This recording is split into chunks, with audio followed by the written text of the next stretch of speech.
Hi, everyone. Let's get started by talking about chapter 13 in our book. So, in this one, we are talking from Jennifer. We're looking at Jennifer's perspective. And it's June 1995, and it's the day that Mike has to tell her the news about the DNA results. She says, he had a job to do, yet he also knew he was about to completely shatter my world. He knew because it shook him in the same way. I could see it the moment he opened the door. And she says that she hadn't been thinking about the test results simply because she thought it was just a formality, some sneaky kind of defense lawyer tactic, so she didn't think anything of it. But she does say that Rob, the ADA at the time, and Mike were very gentle when they broke the news. And Mike was very honest. He says, "It means we were wrong. Ronald Cotton was not your rapist." And we see here that actually the second trial actually benefited Ron in this. Because if we think about it, his DNA matched the attacker in Mary's case, but they didn't have any DNA from the rapist in Jennifer's case.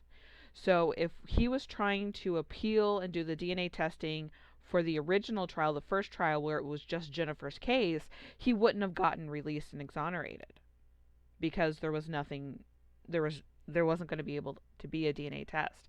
But because in the second trial they connected Mary's case with Jennifer's case and said it was the same person who did both, then it shows that he wasn't the one who did it. So in a way, him being in there longer, having the second trial probably saved him in the end, even though he spent 11 years in prison.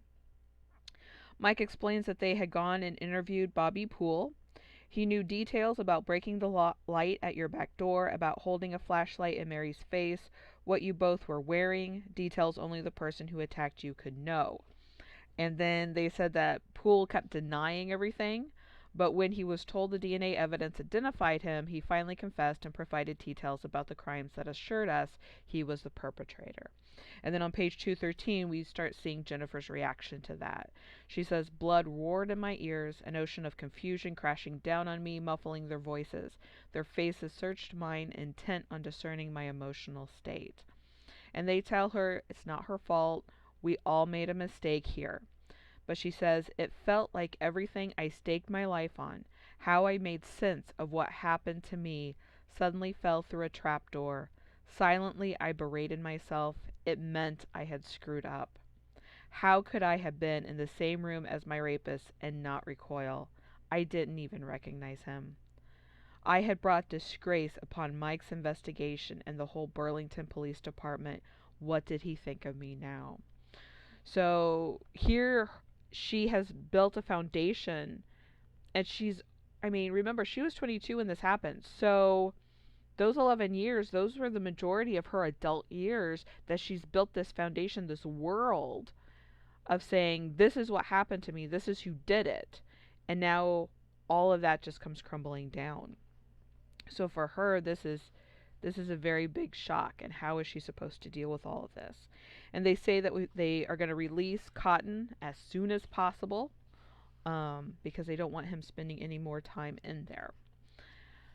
And so, what does she do after that? She tries to keep a pattern. And so, we kind of did that. Maybe you found yourself doing that during this pandemic, where you found that you can't just, especially if you're spending a lot of time at home, you have to have some kind of schedule, at least a few days a week, or you could go a little stir crazy. And I've done that myself. I take my fiance to work, and I come home, I work on this stuff for a while, and then I go pick him up for work. And so that's what I ended up doing during the week. And so what she did was, she was a mom. She made sure that she kept doing the things that she had to do for her kids, so it would keep her mind off of thinking about it. But now she's got a new fear, and this is on page 214. Fear had opened up its maw and swallowed me whole. It was a fear even greater than what I felt in those early years before his arrest, because now I had children and a husband. I was waiting for Ronald Cotton or his family to come and exact revenge. So now she's thinking that I've made this huge mistake, stole 11 years of someone's life, now they're going to come and get me. But But again, it's the same box. Remember, she put herself in a box. She said, this happened to me. I had this fear that he was going to come and get me. It's this person who did it. We did the 2 trials. We got the person. But now that all came crumbling down because it wasn't the right person. And she had made a mistake in identifying him. But all she kind of knows is that fear. So she's kind of built her box again of fear. Because why are we assuming that Ron wants revenge and his family wants revenge? If white people can learn to forgive, people of color can learn to forgive. Um, so it's kind of really kind of questioning where all of that is coming from. She says on page 215, but the shame and the anger sometimes suffocated me. I cried and yelled. What was I supposed to do with the shame and fear and the anger? I had no place to put it, and because I could not fall apart over it overtly, I fell apart over the most innocuous, unrelated things. And so then she's got that example of the rice in the kitchen. And her fear has taken over her so much that she even goes to her kid's principal and explains to him everything that's happened because she wants the kids to be watched at school. I mean, that's where this fear has gone to. She says at the top of page 216, my identity was Brittany Morgan and Blake's mom. People hadn't needed to know about my rape, and now I had to tell people not only was I a rape victim, but a rape victim with an extremely bad memory, and someone had to pay 11 years for that. I wondered how I could have been so stupid. And so, yeah, I mean, that's got to be hard because already, even though it's the 90s, people still didn't take rape and sexual assault seriously. They're like, get over it. That's that mentality of what her friends and family were like, just, you need to get over it and get past it. But now she has to say, I screwed up majorly. And so she takes the kids for a visit with Mike. And the case had haunted him the way it had haunted me because Mike was a good cop. Remember, now he's the chief of police in Burlington.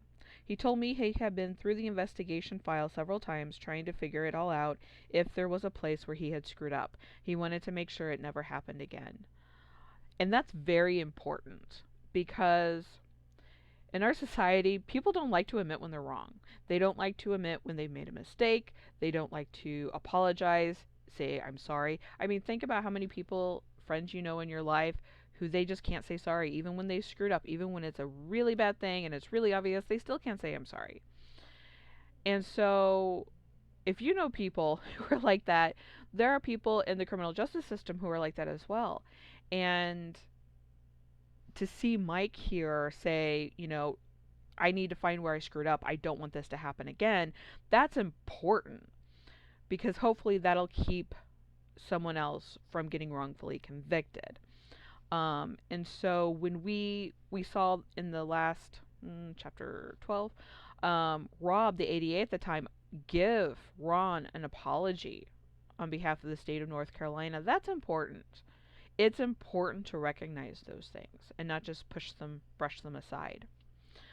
And then she says, Mike also told me officers reported seeing Ronald Cotton out and about and that he seemed to be at peace. He really didn't think I was in any danger. Mike seemed more worried about what I was doing to myself. Again, that box that she's built her world in. So that is where we are at with chapter 13. That's what initially happened with Jennifer when she got the news that Ronald Cotton was not her rapist and he was going to be released. All right, and so the next chapter we get to see what happens with Ronald now that he's out of prison.